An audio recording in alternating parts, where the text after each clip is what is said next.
તમે કેવી રીતે સંગીત સાથે જોડાયા? લગ્ન ગીતો તો હું કહું તો હું 2008થી ગાઉં છું. સંગીત સાથે હું જોડાયેલી હતી ઘણા વર્ષોથી. માંડવેલી દાંડીને પીળી થાંભલી. વોઇસ કલ્ચરને એવી રીતના અલગ અલગ ગુરુઓ પાસેથી તાલીમ લીધી.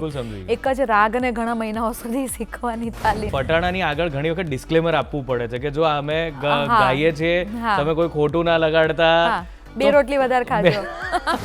સુપડું 1.25 લાખનું ઝાટકો રે ઝાટકો. નમસ્કાર, ગુડ મોર્નિંગ ગુજરાતમાં આપનું હાર્દિક સ્વાગત છે દોસ્તો. હું શૌનક વ્યાસ. દોસ્તો, આપણું જે કલ્ચર છે, આપણી સંસ્કૃતિ છે, એ ઉત્સવોની છે. અને ઉત્સવ એટલે માત્ર બહુ જ બધા અલગ અલગ લોકો ભેગા થઈને નહીં, પણ ઘરમાં કોઈ પ્રસંગ હોય એ પણ ઉત્સવની જેમ જ આપણે ઉજવતા હોય છે. અને એમાં સૌથી અગત્યનો, દરેકના ઘરમાં જો કોઈ પ્રસંગ હોય તો એ લગ્ન પ્રસંગ હોય છે. લગ્ન પ્રસંગ એટલે જીવનમાં આપણે એમ વિચારીએ ઘણીવાર તો કે એકવાર આ પ્રસંગ આવે છે અને એમાં આપણે કેટલી બધી વસ્તુઓ કરી નાખીએ. અને આ લગ્ન પ્રસંગનું એક અભિન્ન અંગ સંગીત છે. એ આપણી ખાસિયત છે, સંગીત. અને એ સંગીત એવું છે કે એમાં માત્ર ઘરના લોકો પણ એ સંગીતમાં ભાગ લેતા હોય છે. ઘરની બહેનો, ઘરના વડીલો એ પણ ગાતા હોય છે જ્યારે લગ્ન થતા હોય ત્યારે, અથવા લગ્નની પહેલાંની વિધિઓમાં. અને ખાસ કરીને એવા સંગીતકારો, એવા ગાયકો છે કે જેમને બોલાવવામાં આવે અને એ લોકો એ લગ્નની વિધિઓ દરમિયાન ગાય. આ બધું આપણે લગ્ન પ્રસંગોમાં જોયું જ છે. તો ક્યારથી શરૂ થયા? તો જેમ કે તમે કંકોત્રી લખો, એના પણ આપણે ત્યાં ગીત છે. જેમ કે કંકુ છાંટી કંકોતરી મોકલો, કેસર છાંટી કંકોતરી મોકલો. એટલે કંકોત્રી કેવી રીતે મોકલવી, લખવી, એના પર ગીતો રચાયા. થી લઈ અને દીકરી જ્યારે ચોરીમાં છે અને છેલ્લી જે વિધિ આપણે ગણીએ એમની સાથે થતી, તો એના માટેનું પણ ગીત છે આપણે ત્યાં. તો કે તને સાચવે પાર્વતી, અખંડ સૌભાગ્યવતી. હવે આ બધા જ ગીતોની એક પરંપરા છે. વાત એવી છે કે હવેનો સમય જરાક સાહેબ બહુ ઘોંઘાટીયો છે, બહુ બધો કેઓસ છે, બધે બહુ બધા અવાજો છે વચ્ચે. પણ એમાં પણ આનંદની અને આશ્ચર્યની બંનેની વાત એ છે કે આ પરંપરા જળવાઈ રહી છે. જળવાઈ તો રહી છે, ઇનફેક્ટ એમાં ઇનોવેશન્સ એટલે કે નવીનીકરણ આવે છે, એને વધુ સારી રીતે પ્રસ્તુત કરાય છે. એનું કારણ એવી વાત છે કે અમુક એવા કલાકારો કે જેણે આ કલાને જીવતી રાખી છે, જેણે આ સંગીતને જીવતું રાખ્યું છે. એટલે કે લગ્ન ગીતો એ બહુ મહત્વનો આપણા સંગીતનો પણ ભાગ છે. આપણે આ પ્રસંગોની વાત છોડી દઈએ અને માત્ર જો આપણે સંગીતની વાત કરીએ, ગુજરાતી સંગીતની વાત કરીએ, તો એમાં પણ લગ્ન ગીતોનો બહુ મોટો એક ફાળો છે, એક બહુ મોટી જગ્યા છે, સ્થાન છે. અને એ લગ્ન ગીતોને જીવતા રાખવા, અને એ પણ એના સાતત્ય સાથે, એની જે મૂળ વાત છે એની સાથે, એને ડોળી ના નાખવા, એના માટે ઘણા બધા લોકોએ કામ કર્યા છે. અને એવા જ એક વ્યક્તિ આપણી સાથે છે આજે, એવા એક ગાયિકા, એવા એક પ્રસ્તુત કરતા, લગ્ન ગીતોને જેમણે એક નવી ઓળખ આપી છે, જેમણે લગ્ન ગીતોમાં એટલું બધું ઇનોવેશન લાવ્યા છે, સાથે સાથે એની પરંપરાને જાળવી રાખી છે, જેમને ફટાણા ક્વીન કહેવાય છે. ફટાણા શું, એ પણ એક મજાની વાત છે. આમ એ એક રમૂજની વાત છે, ગુસ્સે પણ થઈ જાય કોઈ, પણ એ ફટાણા પણ આપણા લગ્ન ગીતોનું એક અભિન્ન અંગ છે. એ ફટાણા ગવાય જ છે, અને જેના પર ગવાય એ પણ હસી હસીને સાંભળે છે. એ એની મજા છે. તો ચાલો, સમય વેડફ્યા વગર આપણે આજે મળીએ. સુરતથી આવ્યા છે, આપણી સાથે જોડાયા છે વૈશાલીબેન ગોહિલ. સ્વાગત છે આપનું. નમસ્તે. નમસ્તે વૈશાલીબેન. મને તો બહુ જ મજા પડે જ્યારે પણ લગ્નમાં જાઉં ને, તો આપણે કલાકાર છીએ એટલે મારું ધ્યાન તરત જાય કે ગાય છે કેવું અને કોણ. અને સરસ ગાતા હોય ને, તો કારણ કે લગ્નનો સ્પાન બહુ મોટો છે, કદાચ એટલે જ આ 4-5 કલાક તમે બેસી, કારણ કે વિધિ જે લોકો કરી રહ્યા છે, અંદર કરી રહ્યા છે ચોરીમાં, તમે બહાર બેસી રહ્યા છો, તમારું શું? તો એ છે આ લગ્ન ગીતો, કે જે અંદર જે વિધિ ચાલી રહી છે એનો રસસ્વાદ તમને બહાર કરાવે છે. એટલે તમે બીજું કંઈ બોલો એ પહેલા એક લગ્ન ગીત ગાઓ. ગણેશ દુંદાળાને મોટી ફાંદાળા, ડોકે અખોવનની માળા રે ગણેશ દુનાળા ગણેશ દુનાળા 33 કરોડ દેવતા સીમડીએ આવ્યા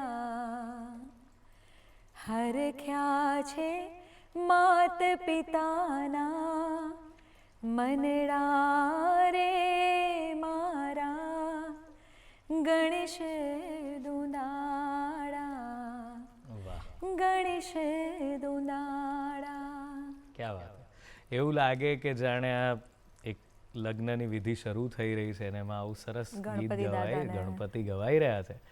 અને ખરેખર એક બધા જેટલા પણ, કારણ કે એ વખતે બધા જ અલગ અલગ પોતપોતાના ટેન્શનમાં હોય છે કે પ્રસંગ છે આટલો મોટો ઘરમાં, પણ એમાં આવા પ્રકારનું એક સરસ ગણપતિનું ગીત આવે ને તો ખરેખર અડધા વિઘ્ન તો આ સાંભળીને લોકોના મનમાંથી જતા રહે. કારણ કે માતા પિતાને તો કેટલી ચિંતા હોય. તમે મને એમ કહો વૈશાલીબેન કે આપ સુરતથી છો અને સુરત મજાનું શહેર છે, સુરતની એક અલગ જ તાસીર છે, અલગ તોર છે. તમે કેવી રીતે સંગીત સાથે જોડાયા અને એ સુરતમાં તમારું એ વાતાવરણ કેવું હતું, શું હતું એ? મારું ચાઇલ્ડહુડ મુંબઈ હતું. મુંબઈમાં? ઓહ. હા, અને જન્મે જૈન છું. પછી 18 વર્ષની વયે ગોહિલ પરિવારમાં મેં લવ મેરેજ કર્યા હતા. એટલે લાઈફની અંદર અપ્સ એન્ડ ડાઉન્સ પણ ઘણા બધા અને અલગ અલગ કલ્ચરની સાથે રહી છું. પણ લગ્ન ગીતો તો હું કહું તો હું 2008થી ગાઉં છું. ઓકે. એની પહેલાં 2007ના એન્ડ સુધી નહોતું વિચાર્યું કે હું કદાચ, કારણ કે મને ત્યાં સુધી એક જ લગ્ન ગીત આવડતું હતું, લેવા આવ્યો ધડકતી ઢેલ કે આવ્યો ગુજરાત મેલ, એમાં જાનૈયા છોગાડા છેલ, એક જ ગીત આવડતું હતું. પણ ડેસ્ટિની મને કોઈક રીતે લગ્ન ગીત સુધી લઈ આવી. સંગીત સાથે હું જોડાયેલી હતી ઘણા વર્ષોથી. બાળપણમાં મમ્મીને શોખ, મમ્મી મલ્ટીટાસ્કર હતી, તો એના અધૂરા સપનાઓ એ મારામાં જોતી હતી.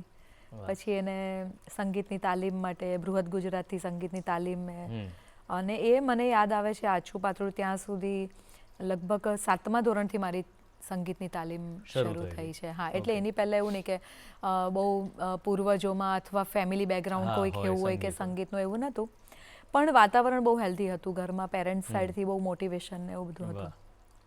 અને તો ક્યાં સુધી તમે પૂરું કરી એ સંગીતની તાલીમ? ના, હું વિશારદ નથી કરી શકી.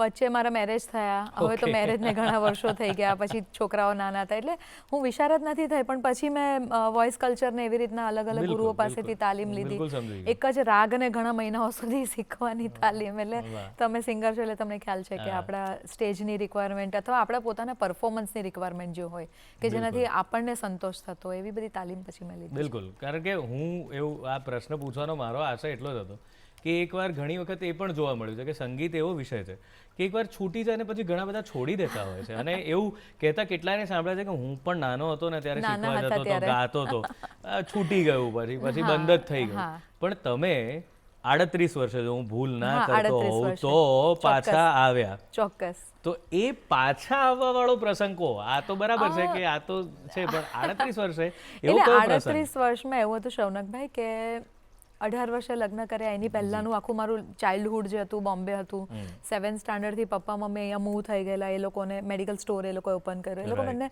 મમ્મી ટીચર હતી, પપ્પા લેક્ચરર હતા પોદાર કોલેજમાં બોમ્બે. એટલે ચાઇલ્ડહુડ એ હતું. અને પછી સુરત શિફ્ટ થયા પછી સ્કૂલમાંથી આમ તો ટીચર આપણને મોટિવેટ કરતા હોય કે ભાઈ આનો અવાજ સારો છે તો તું પ્રાર્થના ગાવાની તારે જ છે, દરરોજ આખી સ્કૂલમાં મારી પ્રાર્થના સંભળાય. એવી રીતે ધીરે ધીરે મોટિવેશન આપણને મળતું હોય, આપણા ટીચર ગુરુઓ આપણને. એના પછી શિક્ષક રાખ્યા. ત્યાં સુધી કોઈ જગ્યાએ લગ્ન ગીતનું નામ હતું જ નહીં. 2007 સુધી લગ્ન ગીતનું નામ નહીં હતું. પણ એની પહેલાંની મારી લાઈફમાં હું યાદ કરું તો 18 વર્ષે મેં મેરેજ કર્યા પછી આપણે એમ કે ને કે લાઈફમાં પડી ગયા, કોઈક ફેમિલી, પછી એક આપણે સંસારમાં પડ્યા.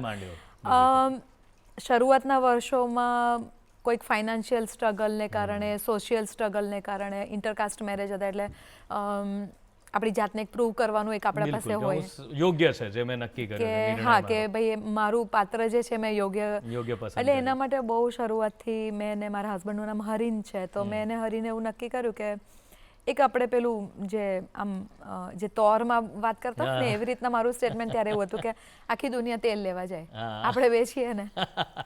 તો એ રીતે સ્ટ્રગલ હવે તો એકચ્યુઅલી સ્ટ્રગલ ત્યારે નથી લાગતી, ત્યારે તો Right. જીવતા હતા મસ્તીમાં આમ કે ભાઈ, પણ એવું હતું કે કંઈક ને કંઈક કામ કર્યા કરું.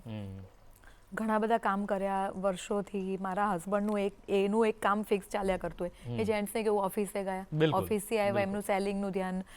જીજાજી છે એના જીજાજીની સાથે ફૂટવેરના બિઝનેસમાં એને જોઈન કરેલું હતું. અમદાવાદ 2 વર્ષ મેરેજના 2 વર્ષ મેરેજ પછી તરત હું અમદાવાદ રહી છું. અહીંયા અમે નિર્ણયનગર રહેતા હતા, વાડજથી આગળ. હા, હવે તો બિલકુલ, બધું બિલકુલ. બહુ બદલાઈ ગયું છે, પણ ત્યારે મને યાદ છે કે લગભગ મહિનાનું ભાડું 1500 હા.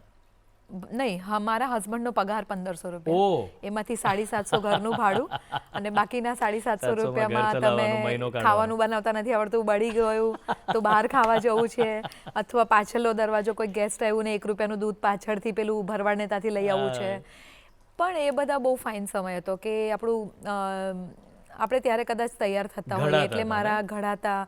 એટલે શરૂઆતના મેરેજના શરૂઆતના 2 વર્ષ જે મેં અમદાવાદમાં વિતાવ્યા એ મારી લાઈફની બહુ બેસ્ટ મોમેન્ટ્સ હતી કે જ્યારે મને બહુ સારા સારા એવા લોકો મળ્યા કે જે લોકો આપણને સપોર્ટ કરતા હોય, આપણી સાથે આપણને કંઈક મોટિવેટ કરતા હોય, અથવા આપણે નાની નાની વાતોના વખાણ કરતા હોય કે ઓ તને આ પણ આવડે છે, આ તો તું બહુ સારી રીતે કરે છે. તો એ બધા સમય દરમિયાન કેવું થયું કે ચેન્જ ઓફ ઓક્યુપેશન, કે બહુ શરૂઆતમાં 50 પૈસાનું હરડેનું પેકેટ પેલું લાઈ બનાવવાની, 5 હરડે મૂકી પછી એને ચોંટાડવાનું, પછી તમે 100 પેકેટ કરો ત્યારે તમને 5 રૂપીઝનું તમને મહેનતાણું મળે. પછી થોડુંક અપગ્રેડ થતા ગયા તો આભલા, અહીંયા અમદાવાદમાં તો હાથ વર્કનું ઘણું બધું કામ ચાલે, કાચના આભલા, પછી મોતીના કીડિયા મોતીના સેટ બનાવતી હતી. પછી થોડુંક પ્રેગ્નન્સી હતી તો પછી પાર્લરના કોર્સ એક અપર્ણાબેન દવે કરીને એમની પાસે મેં એડોન બ્યુટી પાર્લરમાં ત્યાંથી નજીક. હવે એ બ્રાહ્મણ એટલે મને કે તું મારી દીકરી છે, તારે મારી ઘરે આવી જવાનું, તારે આખો દિવસ અહીંયા રહેવાનું. એટલે હું એમને ત્યાં રહેતી હતી. મારા હસબન્ડ સાંજે કાલુપુર 5 પટ્ટી હતી અમારી ઓફિસ, એટલે એ સાંજે આવે, એવું બધું લાઈફમાં. પણ પછી એ બધા દરમિયાન મેં કીધું ને કે માણસો તો બહુ સારા મળે, પણ લાઈફ એક આપણે શીખવાડતી હોય, દરેક વસ્તુમાંથી પણ શીખવાડતી હોય, એની સાથે શીખવું હોય આપણા હાથમાં છે. બિલકુલ. તો એ બધા સમય દરમિયાન પછી પાર્લરના કોર્સમાંથી બી, એટલે 7મા મહિનો મને જ્યારે હું મારું શ્રીમંત કરવાનું હતું ત્યાં સુધી અમે સુરત નહોતા ગયા, અહીંયા અમદાવાદ જ હતા. પછી અમદાવાદનું પેલું હિન્દુ મુસ્લિમ રાઇટ્સ પેલું ચાલુ થયું, એટલે મારા ફાધર ઇન લો ટેન્શન કરતા કે તમે લોકો સુરત આવી જાઓ, કે દરરોજ મારે પૂછવું પડે કે હવે હરીને આવ્યો કે નહીં ઘરે, કેવું ચાલુ છે. એટલે પછી અમે લોકો 2 વર્ષ પછી અમદાવાદથી સુરત આ બધામાં ગાવાનું ચાલુ હતું ખરું? એટલે અંદર ઘરમાં તો ગાતા? હા, એટલે ઘરમાં ગાતી હતી, પણ મને ત્યારે એવું ખ્યાલ નહોતું કે આ સંગીત મારી સાથે ક્યાં સુધી રહેશે, કે એને પ્રોડક્ટિવ બનાવવું, અથવા તો એને આપણી લાઈફમાં. પણ આ બધી વસ્તુ સુરત પણ ગયા પછી બધું, એટલે ઘણા અઢળક બધા કામ કર્યા છે કે તમે કોઈક એક વસ્તુ પર હાથ મૂકો ને હું એમ નહીં કહું કે મેં નથી કર્યું, મેં લગભગ બધું ઘણું કર્યું છે. પણ જ્યારે હું 38 વર્ષની થઈ ત્યારે મારી દીકરી 19 વર્ષની હતી, કારણ કે 18 યરમાં મારું મેરેજ થઈ ગયેલું. એટલે અને પછી બીજી દીકરી હતી, એટલે એ બંને દીકરીઓનું સ્કૂલિંગ પતી ગયેલું. એટલે એ ત્યાં સુધી મને યાદ છે કે મેં જેટલા કામ કર્યા એ મોટે ભાગે એ લોકોને ટાઈમ સાચવીને, કે એ લોકો સ્કૂલેથી લેવા જવાના છે, એ લોકોને ટ્યુશન મૂકવા જવાના. 6 સ્ટાન્ડર્ડ સુધી હું ભણાવી શકતી હતી, પછી નથી ભણાવી શકતી. એ લોકોને સેન્ટ્રલ બોર્ડમાં ભણતા હતા, એટલે પછી તો હું નહીં ભણાવી શકું એ લોકોને. મારું સ્કૂલિંગ FY BCom સુધીનું જ હતું. FY, હા, એટલે FY કમ્પ્લીટ કરેલું. SY પછી SYમાં ભાગી ગયેલા મેં લાડવો ખાવા જલ્દી જલ્દી. તો એટલે દીકરીઓ મોટી થઈ પછી એ લોકોનું સ્કૂલિંગ, જે બેઝિક સ્કૂલિંગ વખતે, પછી ધીરે ધીરે હું વિચારું, પછી એની એટલે સિંગિંગ સ્ટાર્ટ કર્યું. એનું રિસન્ટ પહેલાં જે હું કરતી હતી, હું સ્ટોક માર્કેટની ઓફિસમાં બોલ્ટ પર બેસતી હતી. એટલે અમે લોકો પછી, એટલે એની પહેલાં ટેલરિંગ કરતી હતી. તો ટેલરિંગમાં રાત્રે એ લોકોને વંચાવવું હોય એટલે હું રાત્રે ડાઇનિંગ ટેબલ મારું કટિંગ ટેબલ હોય, એના પર હું ડ્રેસ કટ કરું કે પછી બીજે દિવસે સીવું એ લોકો સ્કૂલે જાય ત્યારે. પણ બધા બિઝનેસમાં હું થોડી અપગ્રેડ થતી હતી, કે એટલું એવું નહોતું કે હવે પહેલે દિવસે 100 કમાઈએ છીએ તો જ્યારે બિઝનેસ છોડી દીધો ત્યારે બી 100 જ કમાતા હોઈએ, એવું નહીં હોય. એને મેં ઓલવેઝ હેરસ્ટાઈલના ફ્લાવર્સ બનાવતી હતી. ટેલરિંગનું એવું હતું કે જ્યારે મેં છોડ્યું તે દિવસ એવો હતો કે મારા હસબન્ડ કે તું કંઈક સ્ટોક માર્કેટમાં ધ્યાન આપણે, આપણી ફાઇનાન્સ, એનું ફાઇનાન્સનું કામ હતું. તો કે ઓફિસમાં આપણે આરવાડીવાલાના સબ બ્રોકરશીપ લઈએ અને એની ફ્રેન્ચાઇઝી લઈને તું ધ્યાન રાખજે, ખાલી ઓપરેટર આપણે બોલાવી લઈશું. એટલે આ બધો એવો પીરિયડ હતો કે ત્યારે છોકરાઓ સ્કૂલે જાય એટલે પછી હું ટેલરિંગમાં લાગું. પછી બપોરે જમવા આવે એટલે મને કે આ નેપકિન શોધીએ ને તો બી હાથમાં લોકોના દુપટ્ટા આવે છે કે અસ્તરનું કપડું આવી ગયું. એટલે મને બોલે મને કે હવે તું હવે કે શું આ બધું કર્યા કરે કે બંધ કર ને દરજી કામ. મેં કીધું એટલે હું કહેજો મેં કીધું દરજી કામ એવું નહીં કામ હોય હરીન. બિલકુલ. તો એટલે આવું બધી ચાલતું હતું. પછી મને કે તું સ્ટોક માર્કેટમાં એટલે 2 દિવસ મોટે ઉપર સવારમાં ચા પીવા બેસો એટલે આગલા રૂમમાં બેસું. છાપું વાંચવાને બદલે ટીવી જોવાનું ચાલુ કર્યું એટલે CNBC. ત્રીજા દિવસે મેં એને કીધું આ બધું લાલ ભૂરી પટ્ટીઓ મને કંઈ સમજ પડતી નથી, મને મારું તું કરવા દે. મને કે જો તું વિચાર ખાલી આવીને બેસજે. તો ટેલરિંગ બંધ નહોતું કર્યું અને સ્ટોક માર્કેટ જવાની શરૂઆત કરી. એમાં પછી ખબર નહીં બેઝિક મગજ એવું છે કે ઘૂસી એટલે આપણે એમ કે હવે ઘૂસી તો જવું જ છે, પછી પડે એવા દેવા સેમ કરીને. બરાબર. તો એ સ્ટોક માર્કેટનું મને યાદ છે કે બોલ્ટ પર એક ભાઈ આવતા હતા અમારે ત્યાં ઓપરેટર તરીકે સોદા પાડવા માટે. હવે મેં 9th અને 10thમાં મેં ટાઈપ રાઇટિંગ એટલા માટે નહોતું લીધું કારણ કે મારે મ્યુઝિક લેવું હતું. તો મારી સ્કૂલની અંદર એવું હતું કે તમે ટાઈપ રાઇટિંગ આઈધર ઓરમાં એક મ્યુઝિક આવે. તો ત્યારે મેં મ્યુઝિક લીધું એટલે ટાઈપ આવડે નહીં કરતા.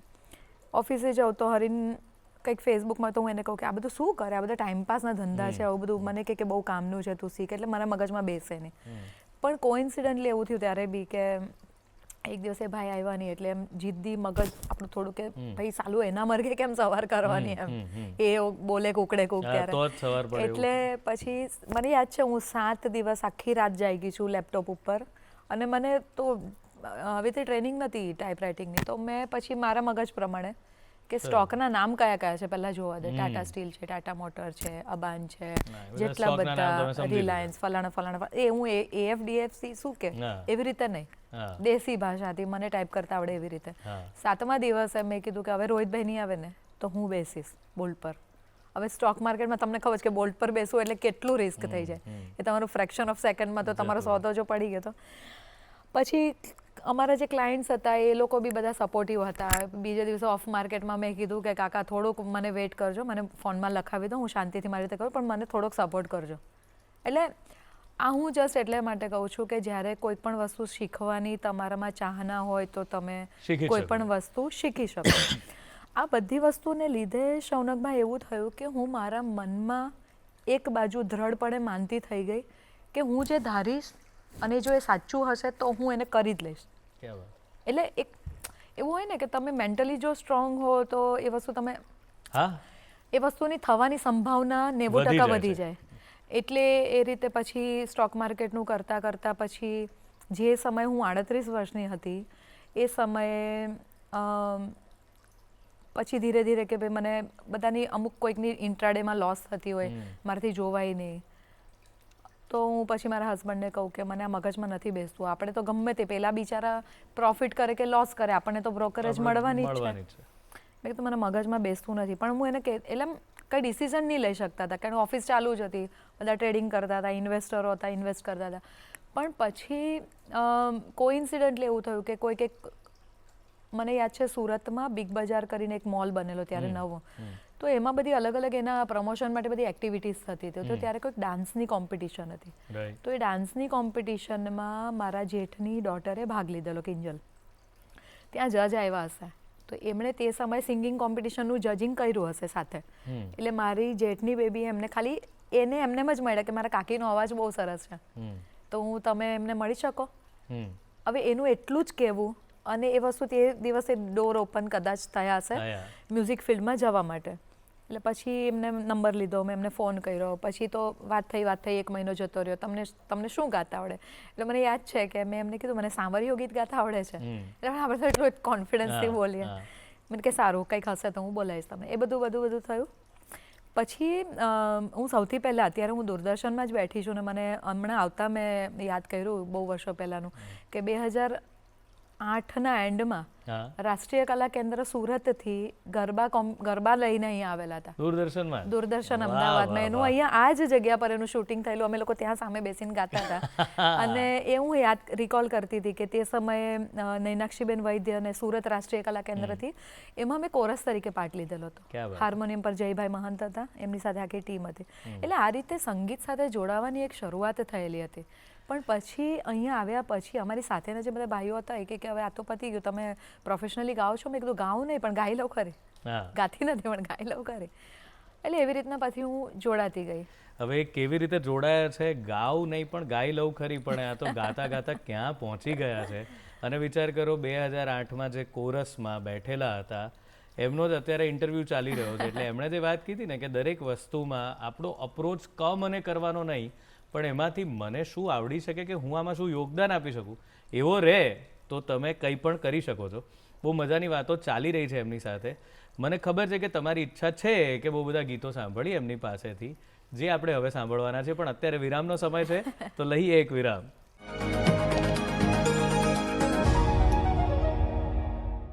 વિરામ બાદ સ્વાગત છે ગુડ મોર્નિંગ ગુજરાતમાં. વૈશાલીબેન ગોહિલ છે આપણી સાથે.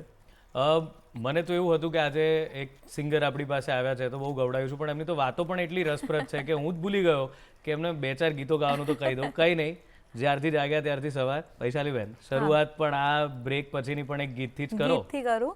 અને મને એમ થાય છે શૌનકભાઈ કે તમે જે પહેલા વાત બોલ્યા કે દરેક પ્રસંગના ગીતો, લગ્નની વિધિના પ્રસંગના દરેક વિધિના અલગ અલગ ગીતો છે. તો પહેલું તો જો માંડવાનું કહીએ તો વાગે રૂડા શરણાયો ને ઢોલ રે માંડવડે મારે મોતી રે વેરાણા માણેક ચોકમાં કેવો દાદાને દેશ રૂડો આંબલો હે ડાળે ડાળે ટહુકે ઝીણા મોર રે માંડવડે મારે મોતી રે વેરાણા માણેક ચોકમાં માંડવલી દાંડીને પીળી થાંભલી માંડવલી લોડા કળશ ચિતરાય બેની બાનો માંડવો.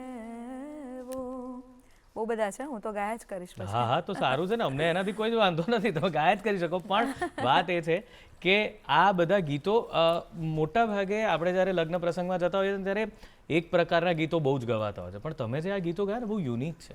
અને મને એ પણ ખબર છે કે તમે બહુ જ બધા ગીતો ભેગા કર્યા છે. અમુક આમ એટલે કેટલી સંખ્યામાં છે આપની પાસે લગ્ન ગીતો? કેટલી સંખ્યામાં છે? મેં કાલે એક ગીત લખ્યું છે ને એના પર હું 616 પર આવી છું. 616? એમાં ફટાણા, વિદાય ગીત બધું. એટલે પણ એમાં એવું છે શૌનકભાઈ કે બધી વિધિના આપણા લોકભોગ્ય ગીતો બહુ ઓછા છે. લોકભોગ્યની વચ્ચે એક નવું નાખ્યા કરીએ અમે. બિલકુલ. કે ભાઈ એ બાને એટલું પેલું કારેલાનું પેલું શું કહેવાય, ઘારીની સાથે થોડું કારેલાનું શાક મમ્મી કેવું ખવડાવી દે. હા, એટલે ગુણ પણ ખરા અને મીઠાશ પણ ખરી. પહોંચે. ક્યાં વાત. તો મને એમ કહો કે લગ્ન ગીત, તમારી વાત બહુ ઇન્ટરેસ્ટિંગ હતી કે મને એક લગ્ન ગીત આવડતું હતું, લેવા આવ્યો ઢણકતી જોઈ. એના પરથી લગ્ન ગીત ગાવાની તક તો તમને મળી હતી, એમાં પણ તમે કીધું કે મને સાવરિયો આવડે છે, તો એ તો લાઇટ વોકલ સુગમ સંગીતનું ગીત થઈ ગયું. તો ત્યાંથી લગ્ન ગીત પર ફોકસ કેવી રીતે શિફ્ટ થઈ ગયું તમારું? કારણ કે આમ જોવા જાવ તો મજાની વાત એ છે કે જેમના જે લગ્ન ગીતો ગાય છે એમના લગ્નમાં ગીતો ગાવાની કોઈને તક જ નહીં મળી હોય. હે ને? બરાબર છે ને? અમે 500 રૂપિયામાં લગ્ન કરેલા બરોડા. એમાં બધું આવી ગયું. મેકઅપ મેને આવી ગયા, ડ્રેસ બધું આવી ગયું. તો એ લગ્ન ગીતો તરફ તમે કેવી રીતે વળ્યા? રાષ્ટ્રીય કલા કેન્દ્રથી અહીંયા આવ્યા પછી જ્યારે અમે લોકો પાછા જતા હતા ત્યારે એ સમયે મ્યુઝિકની ટીમ હતી અમારી સાથે. એટલે એમાં એક મ્યુઝિક વાળા ભાઈ હતા જેમણે મને, અને એની પહેલાં થોડુંક પાછળ જાઉં ત્યારે કે જ્યારે રાષ્ટ્રીય કલા કેન્દ્ર માટે હું અહીંયા આવતી હતી, મારા ફાધર ઇન લો અત્યારે નથી હયાતી, હીરાભાઈ, એમની ફૂટવેરની શોપની એક્ઝેક્ટ બાજુની શોપ ડીપ મેલોડીઝ કરીને છે. તે સુરતનું બહુ મોટું નામ કહેવાય તે સમયે. હવે એમનો દીકરો મોન્ટુ મિસ્ત્રી. એટલે મને પપ્પા એમ કે તમારે જો આવી રીતે ગાવા જાઓ છો ને તો અમારી બાજુના જે પેલા ફ્રેન્ડ છે એમને હું વાત કરું. તો પહેલેથી પેલું લવ મેરેજ કરેલા ત્યારથી ખુમારી વાળા હોય ને, એટલે મેં કીધું પપ્પા તમે નહીં કહેતા, જ્યારે થવાનું હશે ને તે સમય જે તે સમય થશે.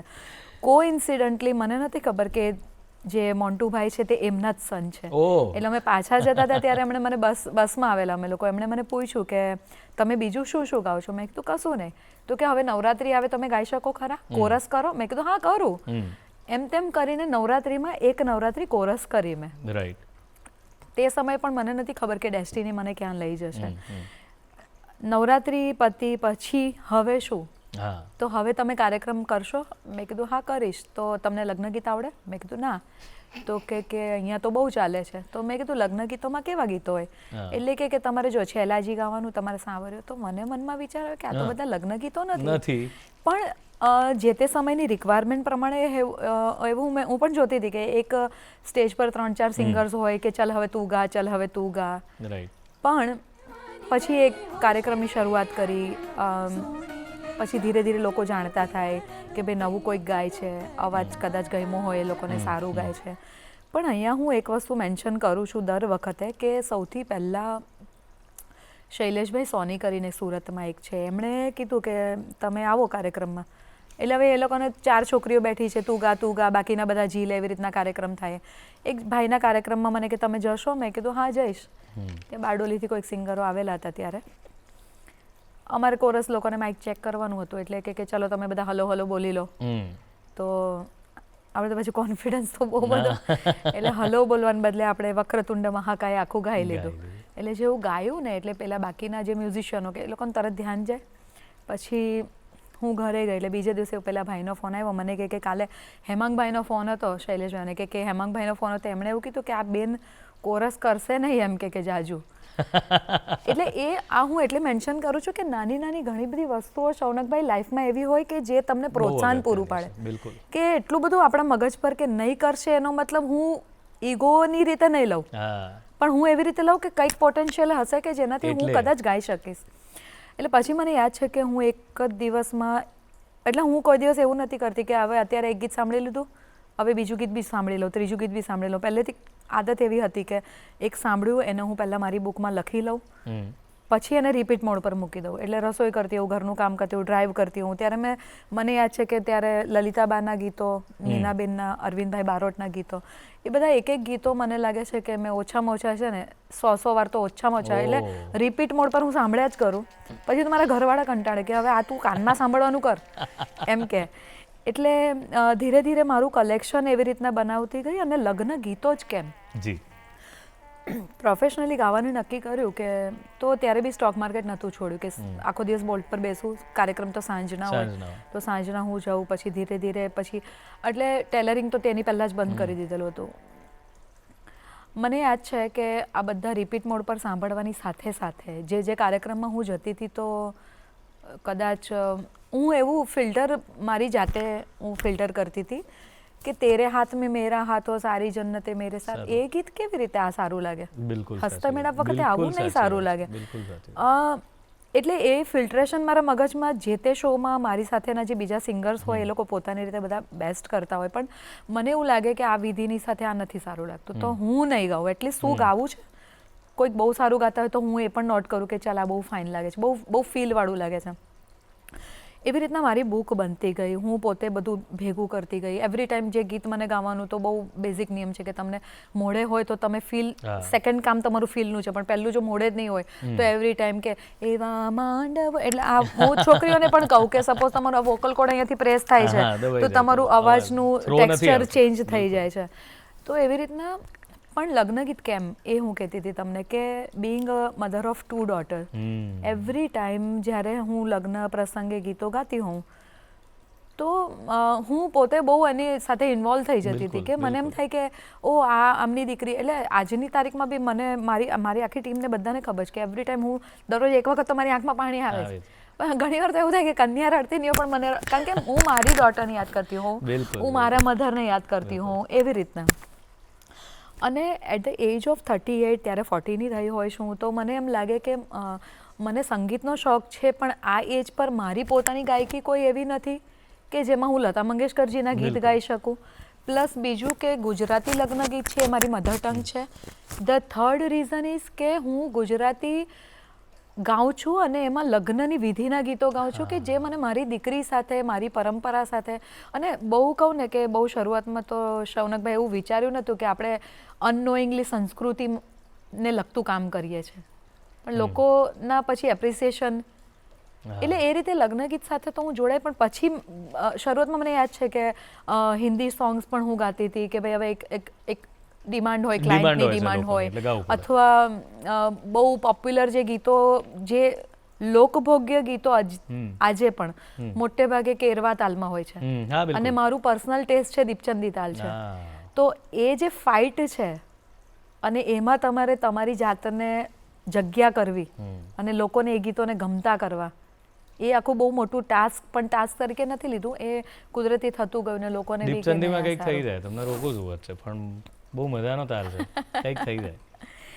તો તમને દીપચંદીમાં તમારે જે વિધિનું જે ગમતું ગીત હોય, લગ્ન ગીત.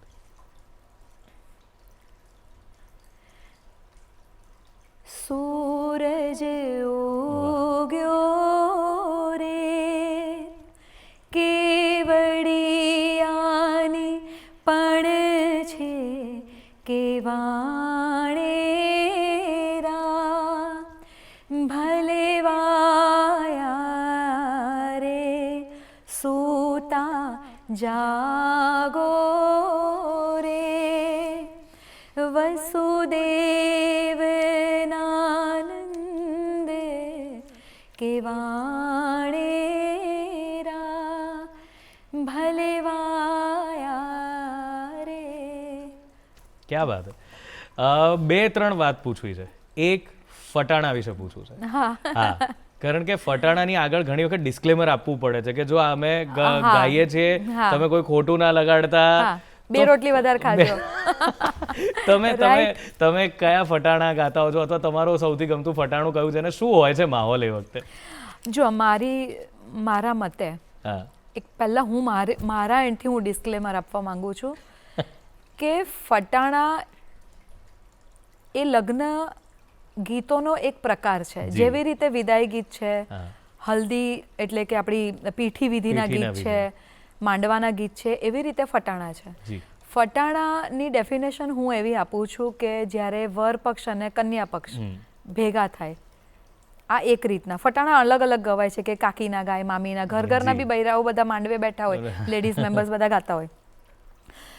તો હું એવી ડેફિનેશન આપું છું કે જ્યારે બધા ભેગા થાય ત્યારે બંને પક્ષે, એટલે કન્યા પક્ષ કે વર પક્ષ, બંને પક્ષે મમ્મી પપ્પા એટલે સ્વજનો જે એના ફર્સ્ટ ફેમિલી મેમ્બર્સ હોય, એ લોકો વિધિઓમાં વ્યસ્ત હોય, પણ સાથે આવેલા સાજન માજનનું શું? તો એ લોકોને મજા પડે અને વાતાવરણ થોડું હળવું રહે, પ્લસ એક આઈસ બ્રેકિંગનું કામ કરે કે થોડાક તમે નજીક આવો. તો એમ અમે કહેતા હોઈએ કે જે ફટાણાની મજાકને પચાવી જાણે એ જીવનભરનો સંબંધને જાળવી જાણે. તો આ એક ડેફિનેશન હું એવી આપું કે સાથે આવેલા સાજન માજનને રમવું જ પડે એટલા માટે ફટાણા ગવાતા હોય. પણ એની સાથે હું હંમેશા કહું છું કે લગ્ન ગીત લગ્નની વિધિ દરમિયાન જ્યારે ગવાતા હોય એમાં એવું તો નહીં હોવું જોઈએ કે તમે 80% ફટાણા ગાઓ. કારણ કે વિધિના બહુ ભાવવાહી ગીતો છે કે જ્યારે તમે દીકરીના કન્યાદાનની વિધિ કરો, તમે હસ્તમેળાપની વિધિ થાય છે, હા, પણ કન્યાદાનની વિધિ કરો, આંખો ભીની થઈ ગઈ હોય ને ફ્રેક્શન ઓફ સેકન્ડ તમારે ચેન્જ ઓફ કલર કરવો છે, ભાઈ લાલ મોટર આવી ગુલાબી, ભાઈ બેનને સાસરીએ લીલા, એટલે એ તમને ખબર હોવી જોઈએ કે કયા સમયે તમે ફટાણા ગાઈ શકો. એકલો ફટાણાનો કાર્યક્રમ હોય તો તમે ગાઓ, બરાબર છે. એટલે આ થઈ ફટાણાની વાત. મારું બહુ જ ગમતું ફટાણું હું કહું તો સિગ્નિફિકન્ટલી એક નહીં કહી શકું, પણ અમને જે નામના અપાવી છે અથવા લોકો સુધી અમે મેક્સિમમ જે ફટાણાને લીધે પહોંચી શક્યા છે એ લાલ મોટર આવી, ગુલાબી ગજરો લાવી. તમારા વાઈફનું નામ શું છે? રૂચા. રૂચા. લાલ મોટર આવી, ગુલાબી ગજરો લાવી, રૂચા બેની સાસરીએ લીલા લહેર છે. પછી એમાં તમારા પપ્પાનું નામ આવે, ગૌરાંગભાઈ છે સસરા, તમને નહીં કાઢવા દે કચરા, રૂજા બેની સાસરીએ લીલા લહેર છે. હવે મમ્મીનું નામ દક્ષાબેન છે સાસુ, તમને નહીં પડાવે આંસુ, રૂચા બેની સાસરીએ લીલા લહેર છે. એટલે આ પછી કેટલી પોઝિટિવ પણ વાત છે ને, કેટલી સરસ વાત છે. અને આ નામ સાંભળે એટલે બધાનું ધ્યાન થાય, બધા જે મૂડમાં હોય, તમે કીધું એ આઈસ બ્રેક પણ થઈ જ જાય કે તમારો જે મૂડ છે એમાંથી તમે બદલાઈને થોડા ખુશ થઈ જાઓ. વાહ વાહ. અને મને લાગે છે કે આ ફટાણા તમે અંબાણી પરિવારમાં પણ ગાયા હતા કે નહીં? હા એટલે મને જરા કહી દેવા દો કે આપણી સાથે અત્યારે વૈશાલીબેન છે એટલે લગ્ન એટલે કોઈ પણ એમણે કીધું ને કે હું કોઈ આમ મિનિમલથી એટલે 100 રૂપિયાથી કામ કરેલું શરૂ એ મૂકું અથવા તો અમુક સ્તરે પહોંચું ત્યારે 100 તો ના જ હોય એમ, હું બહુ જ આગળ તો વધી જાઉં. તો આમાં પણ એમણે એવું કર્યું છે. આપણે જે લગ્નની આખા દેશભરમાં વિશ્વભરમાં બહુ ચર્ચા હતી એ અંબાણી પરિવારના લગ્નમાં પણ આપણા માટે બહુ આનંદની વાત છે કે એ ત્યાં ઉપસ્થિત હતા અને એમણે ત્યાં આ સંગીતનો લગ્ન ગીતોનો કાર્યક્રમ કર્યો અને બહુ આનંદની વાત છે કારણ કે ત્યાં જવું બહુ જ બધા સિલેક્ટેડ બહુ જ જે એમનો કારણ કે એ પરિવાર પણ બહુ સંસ્કારો સાથે જોડાયેલો છે ને એટલે એમને પણ ખ્યાલ છે કે કેવા પ્રકારના સંસ્કાર આપણે ત્યાં ચાલશે. તો એના વિશે જરા કહો, ત્યાંના ફટાણા કેવા રહ્યા અને ત્યાં જઈને આપને શું લાગ્યું? હું પોતે એન્ટિલિયામાં 3 વખત ગઈ છું, એમાંથી 2 વખત પરફોર્મન્સ માટે અને 1 વખત એઝ અ ગેસ્ટ ગઈ છું.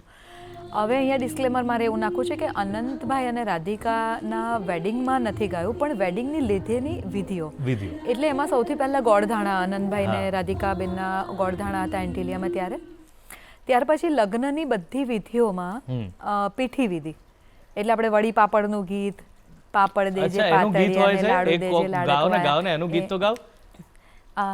પાપડ દેજે પાતળિયાને લાડુ દેજે લાડકવાયા, પાપડ દેજે પાતળિયાને લાડુ દેજે લાડકવાયા, રૂપિયો દેજે ધનવાળા. વાહ ભાઈ વાહ, ક્યાં વાત. એ વડી પાપડનું પછી આ એક છે ને એક વડી પાપડનું ગીત છે, જૂનું ગીત છે, એને હું બહુ ઈચ્છું છું કે બહુ પ્રચલિત થાય કારણ કે હવે અત્યારે વાનો વણવાનું બધી નાની નાની બહુ ઇવેન્ટ્સ થાય છે ત્યારે. દક્ષિણે દેશથી પોઠજ આવે વણઝારો વણજ ભરી લાવે કે વણઝારો શું લાવ્યો રે, પહેલી તે પોઠે મગરે મનોરા, બીજી તે પોઠે અડદઈ દોરિયા, મગરે મનોરાની વળી રે મુકાવો, અડદઈ દોરિયાના પાપડ વણાવો કે લગનનો માંડવો શણગારીઓ રે. આ બધા વિધિના ગીતો છે. વાહ, અને આ બહુ યુનિક વિધિ છે ને, લોકો આટલી ઝીણવટપૂર્વક આ બધી વિધિઓ વિશે જાણતા જ નથી ઘણા, અને જાણે તો એમાં ગીત હોઈ શકે એવી તો કલ્પના જ નથી હોતી. એમાં ડીજે.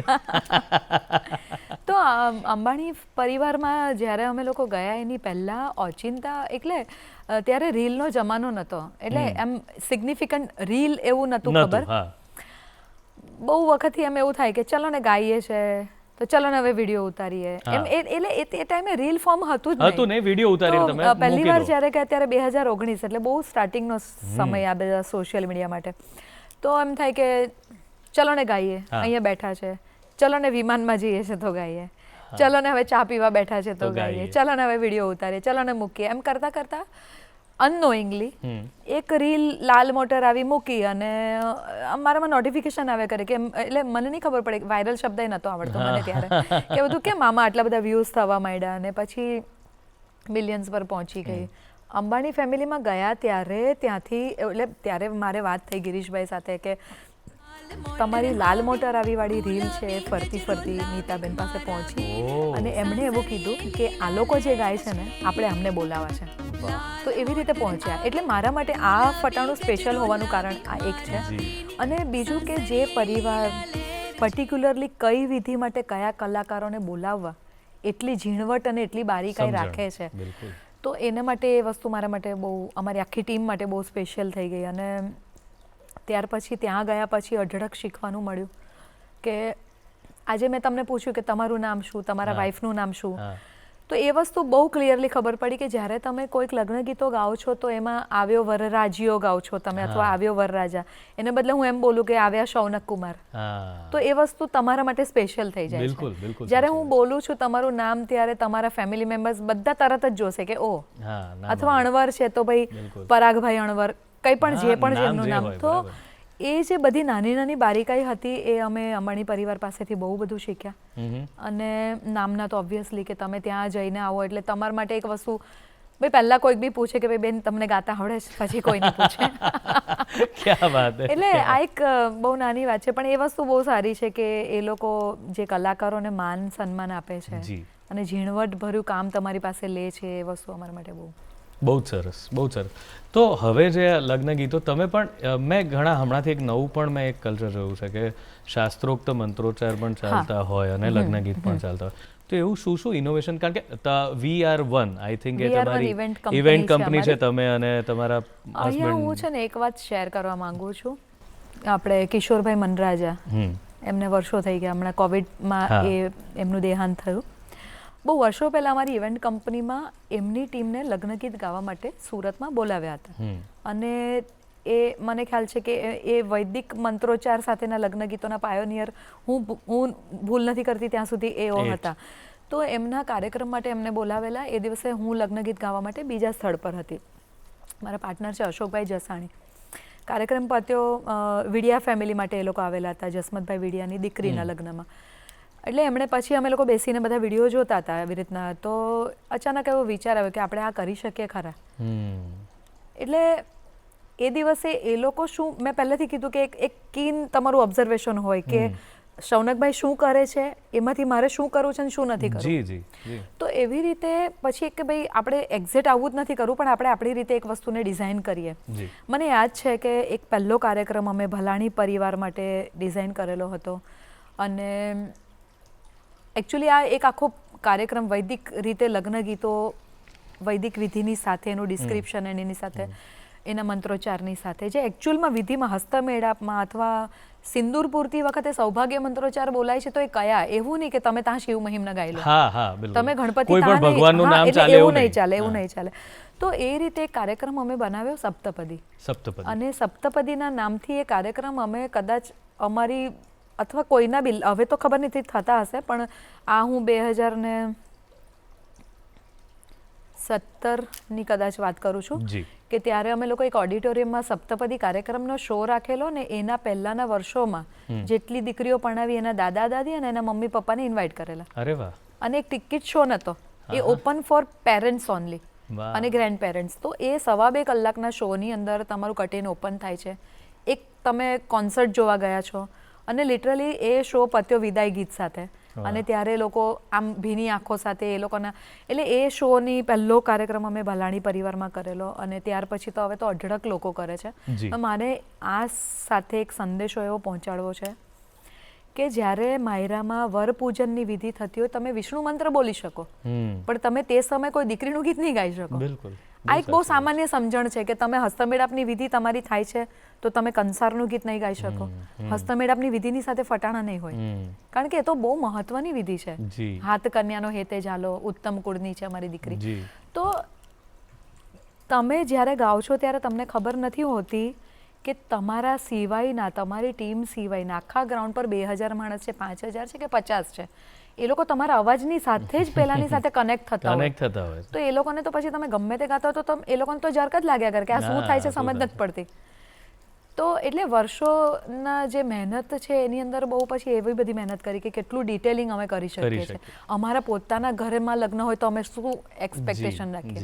એટલે પછી બહુ સારી વાત છે. તમારી વાત પરથી મને એટલું સમજાય છે કે જે પણ કામ કરો એમાં ઊંડાણપૂર્વકનું કામ કરો, સંવેદનશીલતાથી કામ કરો અને એ કામ એમાં તમે શું યોગદાન, તમે જે જગ્યાએ ગયા છો એમાં તમે શું યોગદાન આપી શકો એમ છો એ પૂરેપૂરું આપો. એ તમારી વાતથી બહુ સ્પષ્ટ દેખાય છે. 2 ગીત સાંભળવા છે હજુ તમારી પાસે. એક એક તો પહેલા તમે જે કીધું ને એ ગીત મારું પણ બહુ ગમતું છે, જે તમને એકમાત્ર લગ્ન ગીત આવડતું હતું એ, અને છેલ્લે એક વિદાયનું ગીત. ખરેખર ગાતી પણ નથી, બોલો, એ ગીત તો મેં કોઈ દિવસ નથી ગાયું. એ મને હમણાં કોઈકનો મેં વિડીયો જોયેલો કે લેવા આવ્યો કે લેવા આવ્યો ધડકતી ઢેલ કે આવ્યો ગુજરાત મેલ વાહ, વાહ. એમાં જાનૈયા છો ગાડા છેલ કે આવ્યો ગુજરાત મેલ જાનૈયા આનંદમાં ડોલ સસરાજીના થાય નહીં મોલ સાસુજી તો છે અણમોલ એવો જામ્યો છે આહા. એવો જામ્યો છે રસનો મેળ કે આવ્યો ગુજરાત મેલ વાહ ભાઈ વાહ, વાહ ભાઈ વાહ.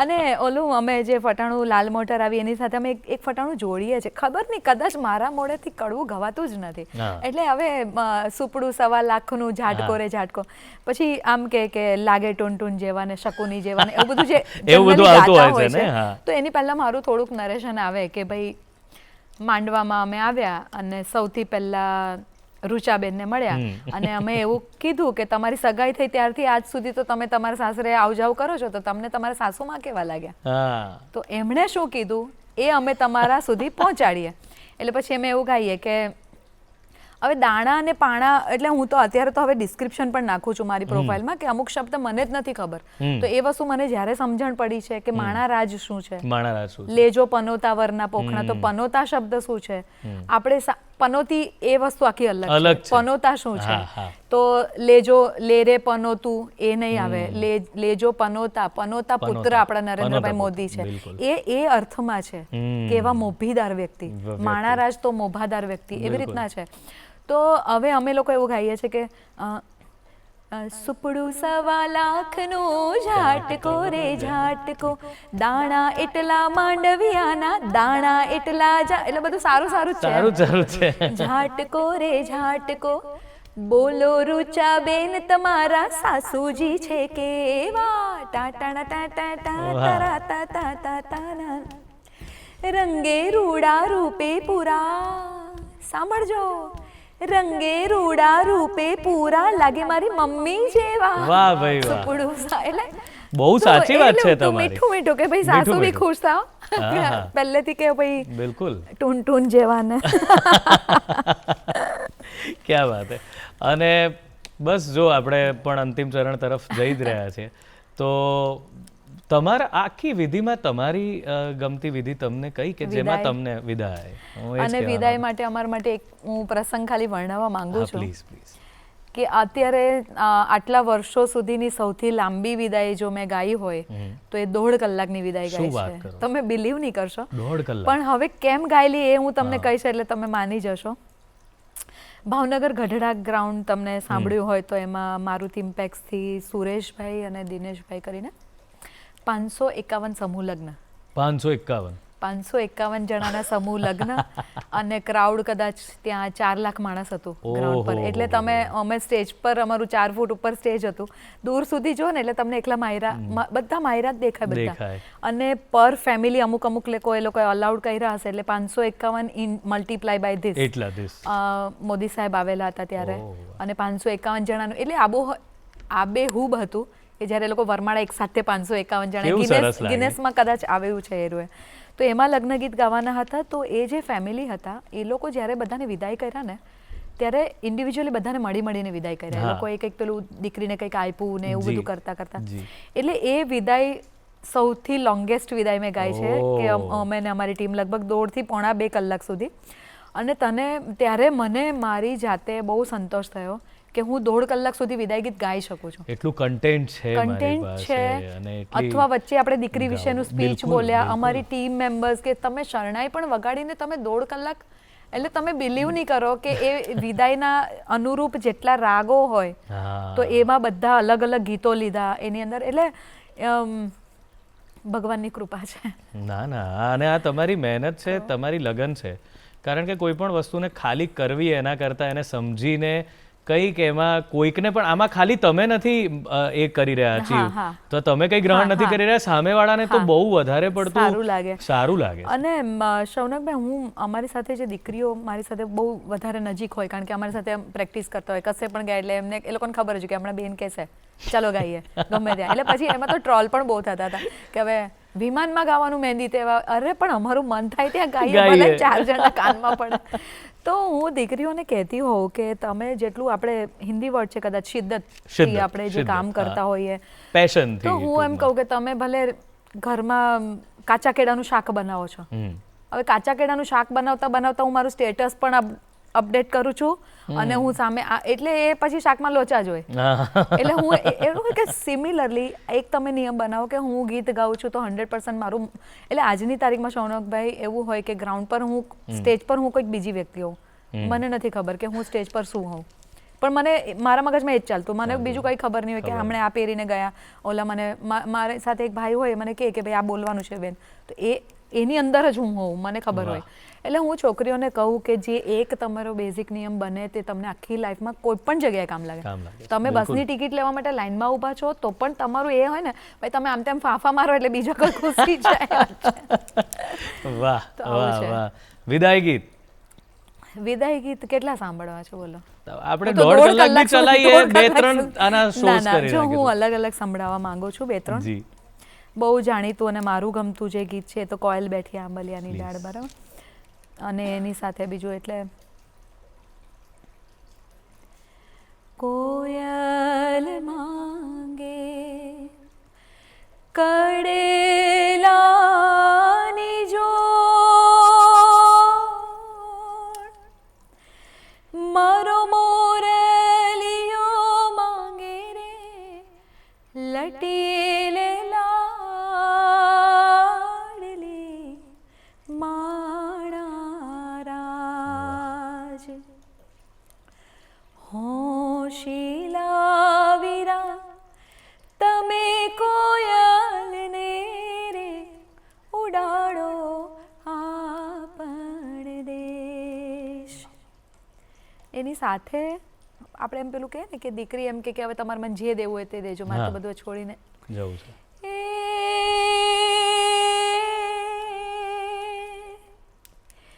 દાદાએ દીધા,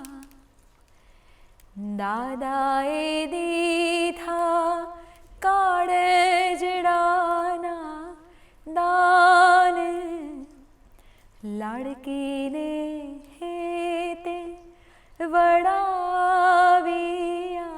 રે માણા રાજ, છોડ્યા દાદાને છોડી ડેલિયું રે, છોડી હાલ્યા સૈયરોનો સાથે રે બેની બાત મેં પ્રેમે પિયરીએ પધારજો રે,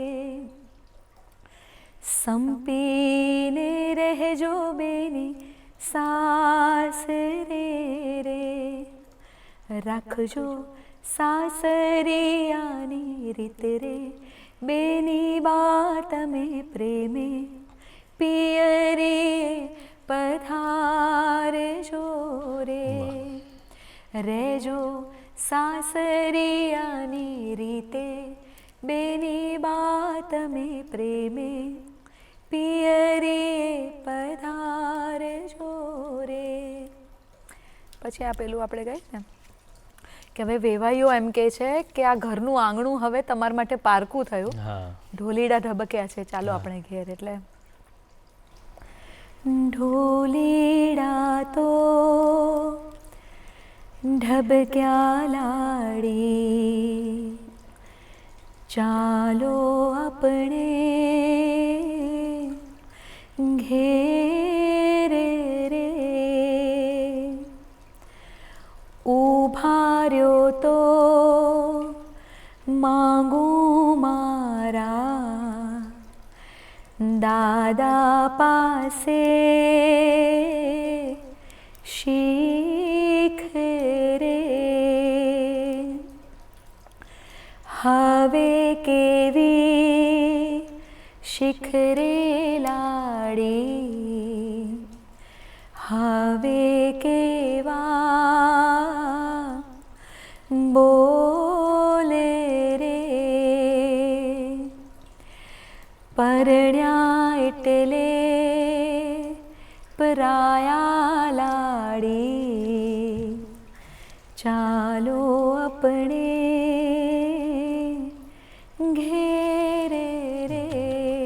વાહ વાહ વાહ, બહુ આનંદ આવ્યો.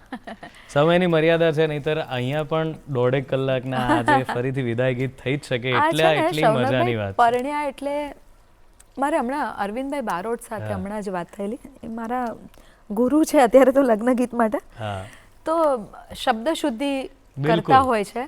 હું અહીંયા મેન્શન કરવા માંગુ છું કે મોટે ભાગે હું પણ વર્ષો પહેલા એમ જ ગાતી હતી કે પરણ્યા એટલે પ્યારા, પ્યારા પણ એકચ્યુઅલી અપભ્રંશ થયેલું છે પરાયા. પરાયા. પરાયા મેં એ એટલે રીતે જ એટલું મને સાંભળીને એ જ goosebumps આવે, કીધું એટલે કે પરાયા લાડી. પરાયા લાડી. ક્યાં વાત હે.